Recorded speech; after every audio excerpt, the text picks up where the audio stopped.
നമസ്കാരം, എല്ലാവർക്കും മലയാളി വാർത്തയിലേക്ക് സ്വാഗതം. തിരുവനന്തപുരം ജില്ലയിൽ പരീക്ഷണാടിസ്ഥാനത്തിൽ നഷ്ടത്തിലോടുന്ന വണ്ടികൾ തന്റെ സാന്നിധ്യത്തിൽ വേണമെങ്കിൽ ഒഴിവാക്കുമെന്ന് ഗതാഗത മന്ത്രി ഗണേഷ് കുമാർ. KSRTCയുടെ ഭരണത്തിൽ പിടിമുറുക്കാൻ ഒരുങ്ങുകയാണെന്ന് അദ്ദേഹം ആവർത്തിച്ചു. കളക്ഷനില്ലാത്ത വണ്ടി ആർക്കും വേണ്ടാത്ത വണ്ടിയല്ലേ, അത് പിന്നെയും മഹത്തരമായി കൊണ്ടു നടക്കണമോ എന്നും മന്ത്രി ചോദിച്ചു.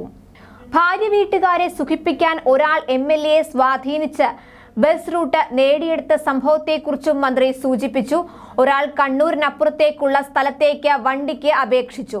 സ്ഥലത്തെ MLAയുടെ നിർബന്ധം സഹിക്കവയ്യാതെ വണ്ടി കൊടുത്തു. ബസ് ഓടിക്കുന്ന സ്ഥലത്തേക്ക് ഞാൻ കണക്ക് നോക്കിയപ്പോൾ മാസത്തിൽ 4 പേരാണ് ബസ് ട്രിപ്പ് ആരംഭിക്കുന്ന സ്ഥലത്ത് നിന്ന് അങ്ങോട്ടേക്ക് ടിക്കറ്റ് ബുക്ക് ചെയ്യുന്നത്. അന്വേഷിച്ചപ്പോൾ MLAക്ക് വേണ്ടപ്പെട്ടയാൾ അങ്ങോട്ടേക്ക് കല്യാണം കഴിച്ചു. അയാൾക്ക് അയാളുടെ ഭാര്യ വീട്ടുകാരുടെ മുന്നിൽ ഒന്ന് ആളാകാൻ വേണ്ടി ഒരു ബസ് MLA സ്വാധീനം ചെലുത്തി വാങ്ങിച്ചു. ഈ ബസ് KSRTCയെ തിന്നുകൊണ്ടിരിക്കുകയാണ്. ഇതൊക്കെ ഓടിക്കണമോ എന്ന് നാട്ടുകാരും ജീവനക്കാരും ഒരുപോലെ ചിന്തിക്കണം. KSRTCക്ക് ഫാൻസ് ഉണ്ട്, ആനവണ്ടി ഫാൻസ് ഒക്കെയുണ്ട്.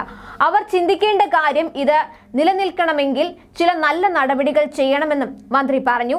MLAമാരെ വിഷമിപ്പിച്ചും പഞ്ചായത്ത് മെമ്പർമാരെ നാണം കെടുത്തിയും പൊതുപ്രവർത്തകരെ അപമാനിച്ചുമല്ല നടത്താൻ പോകുന്നത്.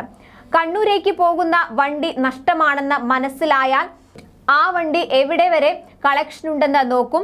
തലശ്ശേരി വരെ അല്ലെങ്കിൽ കോഴിക്കോട് വരെ കളക്ഷൻ ഉണ്ടെങ്കിൽ ആ ബസ് അവിടെ വെച്ച് നിർത്തും. അത് മതി. അതിനപ്പുറത്തേക്ക് ഈ വണ്ടി ആവശ്യമില്ലാത്തത് കൊണ്ടല്ലേ ആരും കയറാത്തത്. ആവശ്യമുണ്ടെങ്കിൽ ബസ് നിറഞ്ഞു പോകില്ലേ എന്നും ഗണേഷ് കുമാർ പറഞ്ഞു.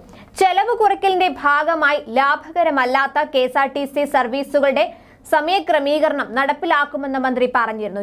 യാത്രക്കാരെ ബുദ്ധിമുട്ടിക്കുന്ന രീതിയിൽ സർവീസുകൾ നിർത്തലാക്കില്ലെന്നും അദ്ദേഹം പറഞ്ഞു. KSRTCയിലെ ചിലവ് കുറയ്ക്കുക എന്നതാണ് പ്രധാന ലക്ഷ്യം. ഡീസൽ വണ്ടികൾ പൂർണ്ണമായും നിർത്താനാകില്ല. സ്റ്റോക്ക് അക്കൗണ്ട്, പർച്ചേസ് എന്നിവയ്ക്കായി പുതിയ സോഫ്റ്റ്വെയർ നിർമ്മിക്കും. സർക്കാരിന്റെ പണം പോകുന്ന ഒരു കാര്യവും താൻ ചെയ്യില്ലെന്നും മാധ്യമങ്ങളോട് മന്ത്രി പ്രതികരിച്ചിരുന്നു. 10 രൂപ ടിക്കറ്റ് ആളുകൾ കയറാൻ വേണ്ടി നടപ്പാക്കിയെന്നാണ് MD പറഞ്ഞത്. എന്നാൽ വന്ദേ ഭാരതിൽ ടിക്കറ്റ് നിരക്ക് കുറച്ചിട്ടാണോ ആള് കയറുന്നതെന്നും മന്ത്രി ചോദിച്ചു. ആർക്കും ദോഷമുള്ള പണി മന്ത്രിമാരാരും ചെയ്യാൻ പാടില്ലെന്നും താൻ അങ്ങനെ ചെയ്യില്ലെന്നും അദ്ദേഹം പറഞ്ഞു. KSRTC ഉദ്യോഗസ്ഥരുമായി ചർച്ച നടത്തിയെന്നും സർവീസുമായി ബന്ധപ്പെട്ട് ഒരാഴ്ചയ്ക്കുള്ളിൽ തന്നെ പരിഷ്കാരങ്ങൾ നടപ്പിലാക്കും. തിരുവനന്തപുരം നഗരത്തിലായിരിക്കും ആദ്യം മാറ്റങ്ങൾ കൊണ്ടുവരികയെന്ന് മന്ത്രി കൂട്ടിച്ചേർത്തു. തിരുവനന്തപുരം സ്മാർട്ട് സിറ്റി പദ്ധതിയിൽ ഉൾപ്പെടുത്തി KSRTC സ്വിഫ്റ്റിൽ പുതിയതായി വാങ്ങിയ 2 ഓപ്പൺ ഡബിൾ ഡെക്കർ ബസ്സുകൾ മന്ത്രി പരിശോധിച്ചു. ആനിയറയിലെ സ്വിഫ്റ്റ് ആസ്ഥാനത്ത് നടന്ന ചടങ്ങിൽ KSRTC MD ബിജു പ്രഭാകർ, മറ്റ് ഉദ്യോഗസ്ഥർ തുടങ്ങിയവർ പങ്കെടുത്തു. ന്യൂസ് ഡെസ്ക് മലയാളി വാർത്ത.